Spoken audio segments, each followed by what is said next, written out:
ஆனால் பொதுவாக என்ன சொல்லுவாங்கன்னா, நபி 2 விட்டு சென்றார் அப்படின்னு சொல்லுவாங்க. நபி 2 விட்டு சென்றார். இங்கே நபி என்ன சொல்றாரு? முகமது நபி சொல்றாங்க, நான் உங்களுக்கு உபதேசிப்பது ஒரே ஒரு விஷயத்தை பற்றி தான். இது இந்த வேதத்தை பற்றி தான்.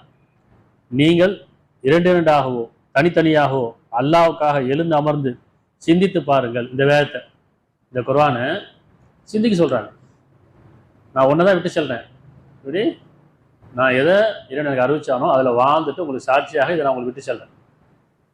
அப்ப நான் உங்களுக்கு உபதேசிப்பது ஒரே ஒரு விஷயத்தை பற்றி தான், இந்த வேதத்தை பற்றி தான், குர்ஆனை பற்றி தான். நீங்கள் 2 தனித்தனியாகவோ அல்லாவுக்காக, அப்படின்னா தான் இறைவனுடைய அருளுக்காக, அவருடைய மன்னிப்புக்காக, அவனுடைய பாக்கியத்துக்காக, அவனுடைய வழி அறிவதற்காக எழுந்து அமர்ந்து சிந்தித்து பாருன்னு சொல்றான்.